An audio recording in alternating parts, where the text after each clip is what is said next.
Agora, vamos aprender sobre algo bastante interessante, que são as linhas de campos elétricos. Nessa figura aqui, eu já mostro para vocês algumas linhas de campo. E essa é uma visualização bastante importante para a gente entender como o campo elétrico se comporta. E além disso, a gente pode ter outras informações do campo elétrico simplesmente olhando para suas linhas do campo elétrico. Então, o campo elétrico E, ele sempre vai ser tangente à linha do campo elétrico em cada ponto. Então, se eu pego um ponto aqui, eu vou ter uma tangente a esse ponto, a qual vai ser a direção do campo elétrico. A densidade de linhas, ela nos dá a intensidade do campo elétrico. Então, por exemplo, aqui nessa superfície A, a gente tem uma densidade de linhas maior do que nessa superfície B.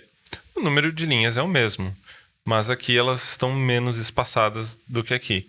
Então a densidade de linhas de campo aqui é maior do que nesse caso. Logo, o campo elétrico é maior em A do que em B. Então, uma simples representação já nos pode dar informações sobre a intensidade e direção do campo de maneira bem direta. E como é esse campo elétrico para cargas pontuais, que foi algo que a gente já tem abordado bastante. E é o elemento mais simples de carga. Então, uma carga positiva, a gente vai ter essas linhas de campo aqui. Quanto mais perto da carga, maior a densidade de linhas. Então, maior o campo elétrico. À medida que a gente se afasta, a gente também vai ter uma diminuição dessa densidade de linhas, portanto, um campo elétrico menor. Isso vai variar com o quadrado da distância para a carga. O mesmo vale, então, para essas cargas pontuais negativas. Aqui tem esse sentido, essa setinha, que eu vou falar um pouquinho mais depois. Por enquanto, ainda não vou abordar. Agora, aqui a gente tem pares de cargas. Então, aqui uma carga positiva e uma carga negativa. E aqui duas cargas positivas. Nesse caso das duas cargas positivas, a repulsão que ambas vão experimentar por terem cargas iguais, ela é representada por essas linhas de campo que divergem e não ligam uma carga à outra.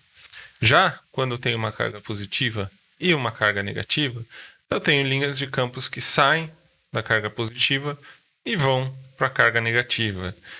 Então é assim que a gente define essa setinha do sentido do campo.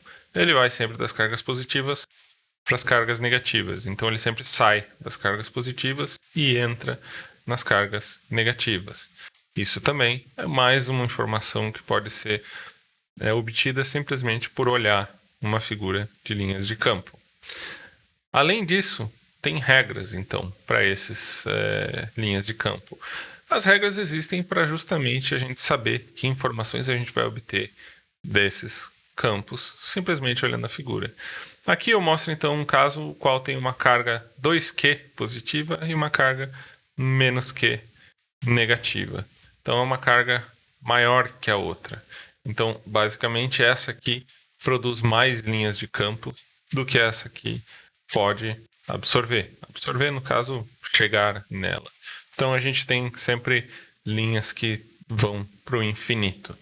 As regras, então, são que as linhas de campo têm que começar em uma carga positiva e terminar em uma carga negativa, como a gente está mostrando aqui.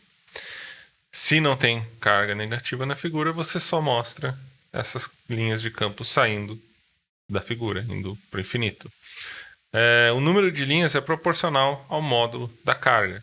Então, quando eu tenho mais carga, eu tenho mais linhas de campo. Se eu tenho menos carga, eu vou ter menos linhas de campo. As duas linhas de campo não podem se cruzar.